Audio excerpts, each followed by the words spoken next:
Okay, ready? Wang teaches a course designed that understands us at the Stanford University Center for Computer Research in Music and Acoustics, CCRMA.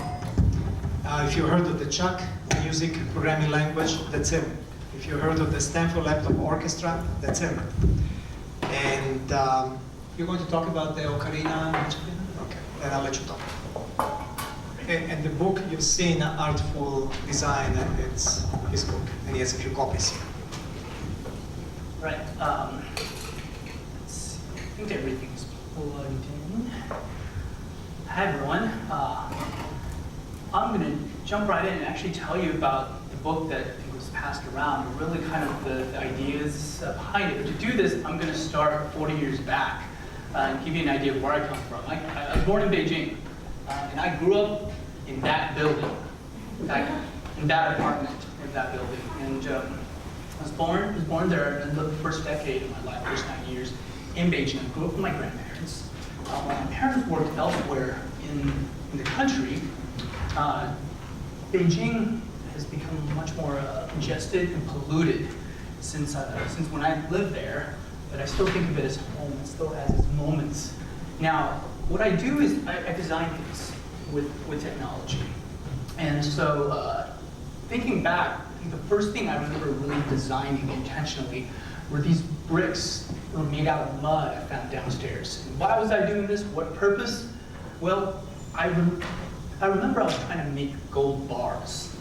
That, I think, in a kind of a blunt alchemistic effort to literally make money. And as a kid, I played a lot of video games, read a lot of comic books, and these are things I still do. And thinking back, actually they inform my work very directly. And so I still play StarCraft. I've been playing like last night. Now, I came to the US when I was 9 years old. My parents got me a guitar when I was 13. That completely changed everything, because as much as I like music, I found that making music was a joy all its own. I went to college and I studied computer science. This is like 20 years ago. And I studied computer science because it was fun. It seemed like a fun thing to do. It's like kind of making bricks out of mud. I can make things out of code. This becomes kind of my medium, my craft. But as you're learning computer science, when you're learning anything, actually, you're actually learning more than just the thing you're ostensibly learning. I remember my professor, Professor Astrahan here, saying in CS as in life, there are two good answers to almost any question. I don't know, and it depends. And those of you who do software will see the wisdom in these two answers, and I think all of us in life, I find that there's wisdom in these two answers. I went to grad school. This is at Princeton, and where my advisor, Perry Cook, taught me really everything I know about computer music in terms of generating sound, making instruments, and playing music with computer-mediated instruments. My thesis ended up being a programming language called Chuck. It's open source, it's freely available. I like to think it crashes equally well on all commodity operating systems. And I'm going to try to give you a demo of it right now. So this is Chuck. You write code and it makes sound. So let's make a sine oscillator, call it foo. I'm going to connect that to the DAC using this Chuck operator. A little bigger so you can see this. Set the frequency of foo to 440 hertz and let time move forward by 2 seconds. By chucking 2 seconds to now. Now if I do this correctly, let's see, try out this sound here.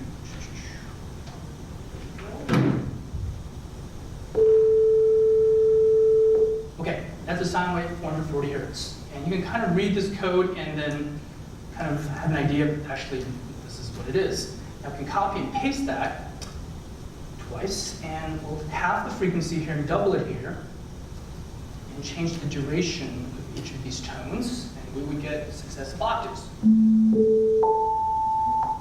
Okay, now let's put this into an infinite loop, things that you usually generally try to avoid in programming.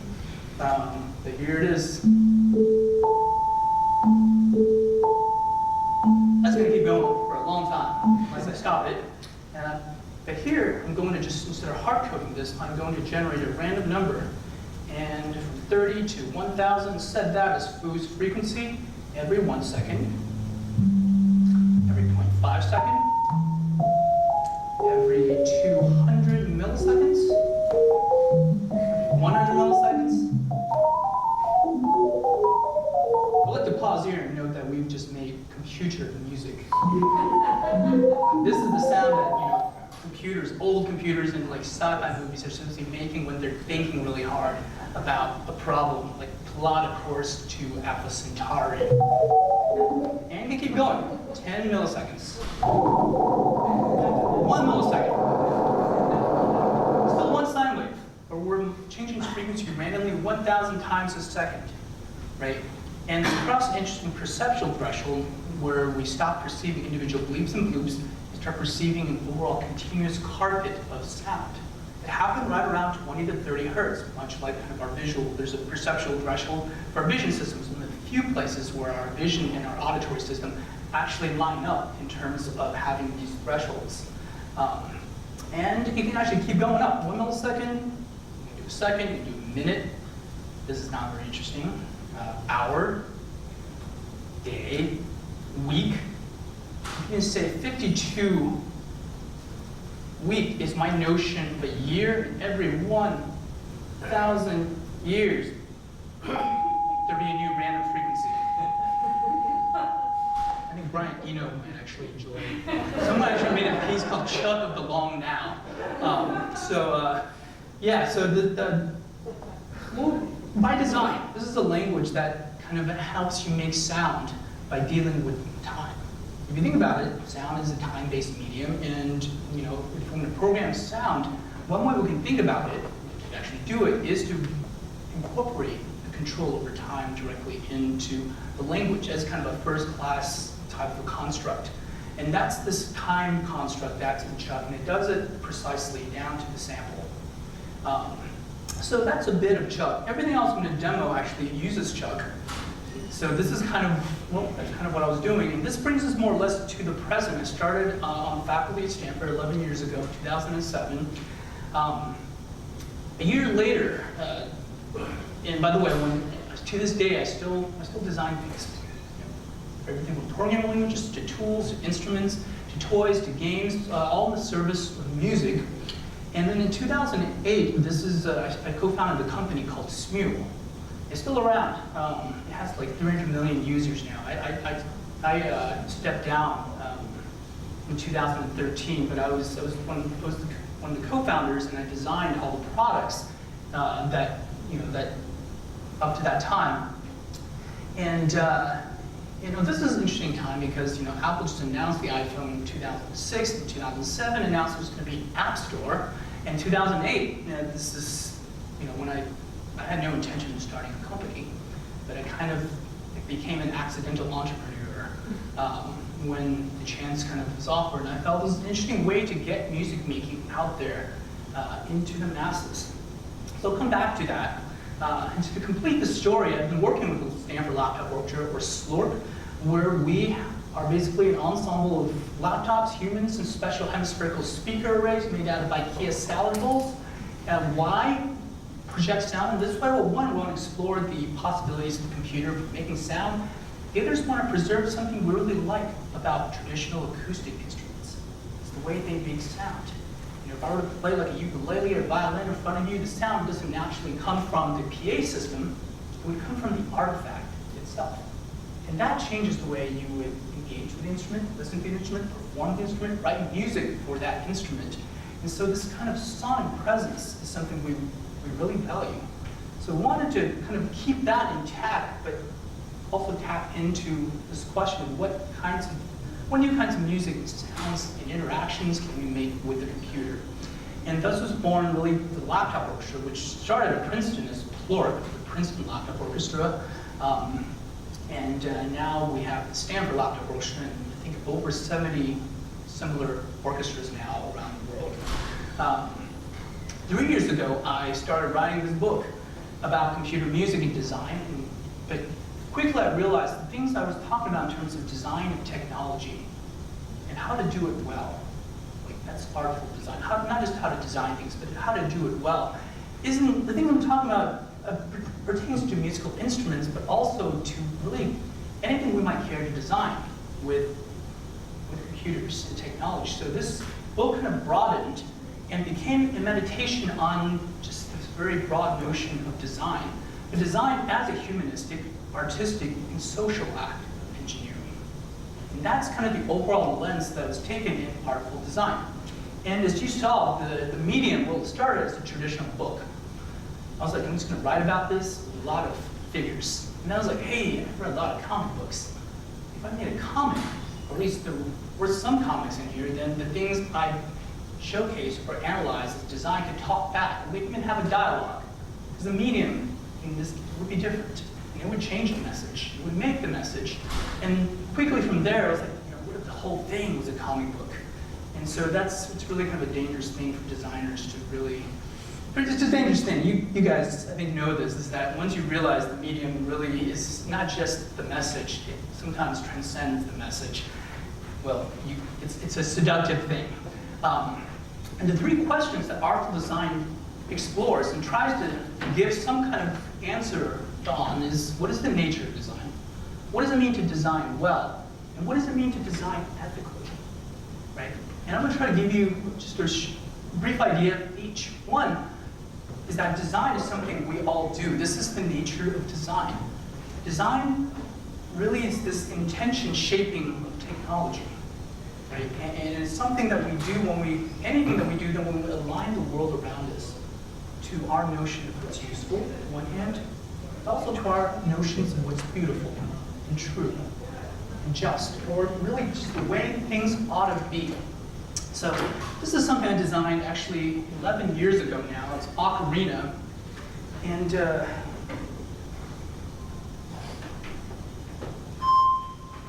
it's an app for your phone. This is one of the first instruments I designed as part of Spiel.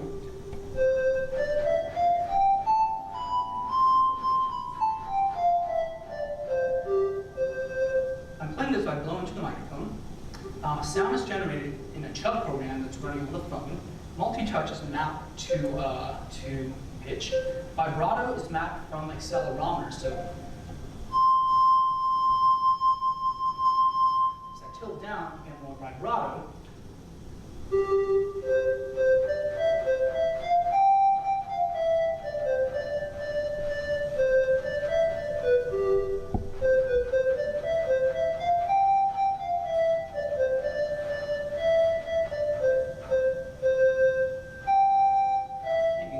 So this is kind of a thing to play little ditties on.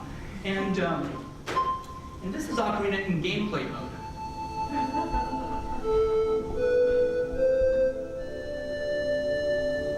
The design of Ocarina is pretty minimal, right? I didn't want this thing to feel like your phone is emulating the Ocarina. I wanted you to feel like your phone is a physical thing.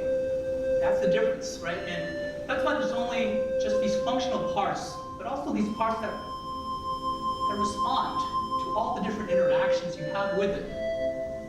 These quadruplets of circles falling down the screen are hinting you have to play the next note. It's kind of like Ocarina Hero, but how you actually express these things is up to you. The sound is not recorded, it's synthesized in real time on this. Now, that's one half of the app. The other part of the app is really a social endeavor, a feature. In this other part of the app, you get to listen to other people blow into their phones around the world. Here's someone playing O Shenandoah from the East Coast, anonymous. Who are these people? I don't know.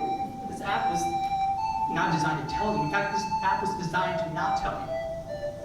Right. Let's see what else we got here. We got some Legend of Zelda, Indonesia. Social network. It's kind of an anonymous social network. The philosopher John Stuart Mill once said, eloquence is heard, but poetry is overheard. Right? This isn't the kind of social network where you say, hey, I did something cool, everybody look at me, like my stuff. I'm gonna go back and see how many people liked it. And which is not what this is. This is like, hey, I'm just doing my thing. And maybe someone will find this. And then on the other side, you stumble on things, and you have no way to like complete that loop, which is, I think, a different, but knowing that it changes the experience. So this design is kind of a social experience, right? And to really think about what you can do, but also the things you can't do. Those things actually matter in design. Now, there's a philosophy behind kind of that part of Ocarina. It might be this quote from Mark Weiser, who's the CTO of Xerox Palo Alto Research Center. In fact, really in the late 80s, 90s, Mark Weiser kind of led this group of doing what we call now pervasive or ubiquitous computing. It's this idea that computers would become pervasive in our world. He did not envision computers to be as in our face as it is at the moment. Instead, he said technology should create calm. Now, this is a remarkable statement. It's not saying, hey, technology is going to solve all our problems, people, but rather to say, have a vision that technology could bring a kind of calm, an internal thing. It's not just about solving problems, but it's about reflection, which I believe is a theme that I think has been echoed here in the previous talk, in every previous talk. It is, really what art is to bring about kind of an elevated reflection, to be about ourselves and our place in the world. Now, this is a review left on iTunes from Ocarina user in 2009. This is my piece on Earth. I'm currently deployed in a rock, and hell on Earth is an everyday occurrence. The few nights I may have off, I'm deeply engaged in this app. The globe feature that lets you hear everybody else playing in the world playing is the most calming part I've ever been introduced to. It brings the entire world together without politics or war. It's the exact opposite of my life. Right? So this, as a designer, it feels really incredibly good when anyone uses anything you've made, right? But this is kind of a different level because, well, this is humbling. This is, Ocarina does nothing practical for this person. It's not going to pluck that person from the hell they're obviously found themselves in, but like art, it momentarily helped them to transcend it, just for a moment. And I think that is kind of the calm that Mark Weiser, I believe, was talking about. This is all to say, I believe good design enables us, but great design strives for a kind of understanding of us. As all true art strives to do, right? If you think about, just think about your favorite song, your favorite movie, right? Yeah, these are not necessarily things that are in museums, but rather these are things that we feel like get us, like who we are, who we were, or how we relate to another person. And that's the kind of understanding that I think design could do in the process of actually solving like a problem for us. So this brings me to the final part, really is just, well, what does it mean to design ethically? Right now, the conversation on ethics and technology is kind of roaring. It all centers around kind of this, most of it's this, like how do we not kill ourselves? How do we not build monstrous technologies? How do we do no harm, do no evil? That's important, it's necessary. But I think there's another side, which is a different side, which is how do we do good, right? This, I think, is a fundamental, this is a really low bar, by the way. How do we not do evil? To do good is a kind of a proactive attitude to exist. But I think there's perhaps an even better question behind this. And that is this, how do we want to live with our technologies? And that, I think, broadly speaking, may be the ethical question of our time. Is not how do we not kill ourselves or even do good, but it's really having a vision about how we actually, what kind of world do we actually want to live in that have these things that we shape with technologies that we've made, right? And so, for example, there are like over 100 principles in Artful design. This is a dual principle, and this I think really can be directly applied to kind of artificial intelligence. Is really, well, the first part of the principle says, that which can be automated should be. Except in the cases where we cannot meaningfully automate. Those things should not be automated. And this is kind of gets away from this binary thinking of like, well, automate everything, or automate nothing. But rather trying to find a golden mean, a kind of a balance, somewhere between the two extremes, to figure out where that is that people, where it would make sense to actually incorporate AI into our lives and how we can build a synthesis between us and an AI. And well, there have actually been a lot of research on this. Just Google interactive machine learning. This is actually combining human-computer interaction with ML to actually, instead of a big red button on AI, you actually break the big red button up with user interfaces so that AI and humans can have this dialogue in actually doing the task. So really this ethics of technology that Artful Design is trying to make is really the following. It stems from Melvin Kranzberg's first law of technology, which states technology is neither good nor bad, nor is it neutral. Right? I think that's the point, is that it's made by humans, made for humans, and whatever biases what we have is going to be in there, and whatever our nature is, good or bad, is going to be in there. So we shouldn't expect anything that we make to be neutral, try as we might to make that. So the argument in Artful Design is this: the choices we make in design hold implications for our users and are tantamount to taking action ourselves, face to face.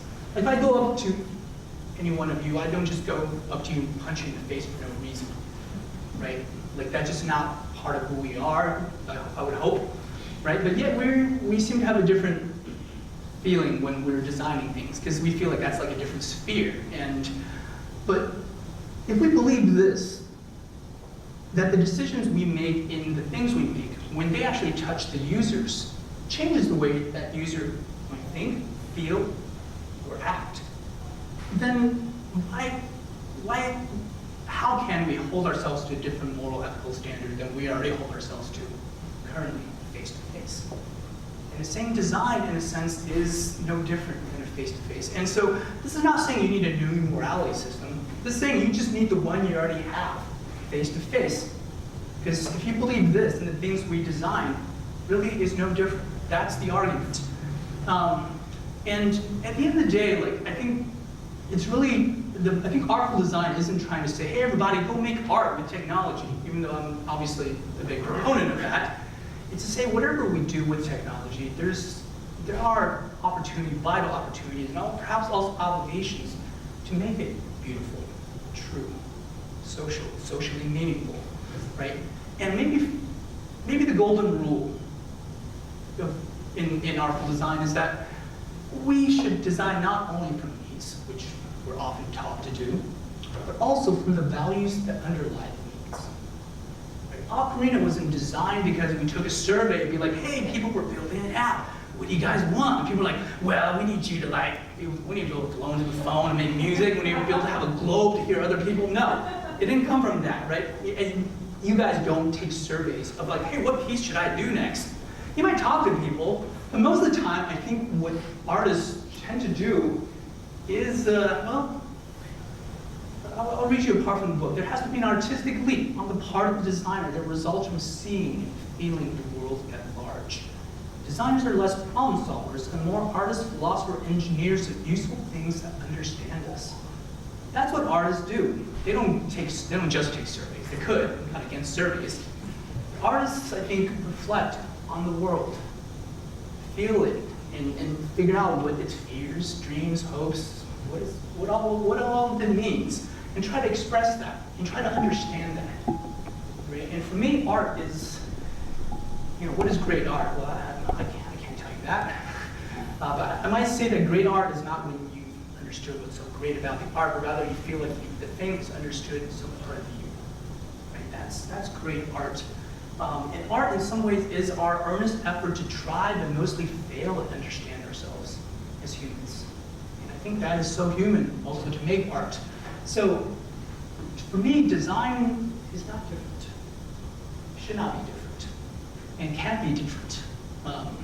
So, for me, I'm trying to really think about this in terms of, well, I'm actually less worried about artists. I'm more worried about engineers. Being a Stanford professor, I teach a lot of them. Actually, the AI class at Stanford is now over 1,000 students per quarter. That's insane.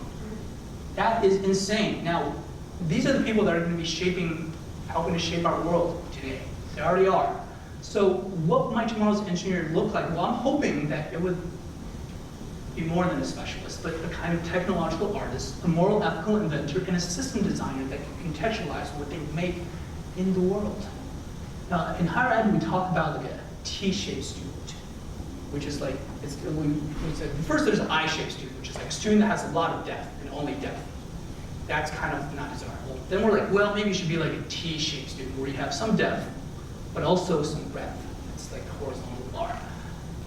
Artful design, I drill down on the pie-shaped student. On one leg is the disciplinary expertise, like computer science, that's me. On the other leg, domain expertise, something you apply the discipline to. Music, or maybe public health. But this bar, well, that is what I would call the aesthetic lens, the philosophical, artistic, and moral lens. It gives broader meaning and context and bridging the two legs. And this, to me, is why engineering, the humanities, the arts, social sciences, they're not separate pursuits. To be a good engineer, you gotta also be a good artist, a good social